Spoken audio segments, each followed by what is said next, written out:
কোথাও দৌড়াতে হবে না, শুধু ঘরে বসেই প্রার্থনা করুন, কৃষ্ণকালী মায়ের নাম জপ করুন।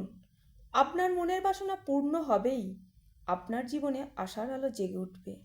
কৃষ্ণকালী মা আলাদিনের আশ্চর্য প্রদীপের মতো আপনার বহু ইচ্ছা পূরণ করবে।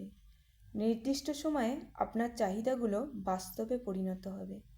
তবে সব সময় মায়ের কাছে ইতিবাচক ইচ্ছার কথা জানাবেন। আমার, আপনার, আমাদের সকলের জীবনে চলার পথে প্রতি মুহূর্তেই আমাদের মধ্যে লোভ, হিংসা, ক্রোধ এগুলো এসে থাকে।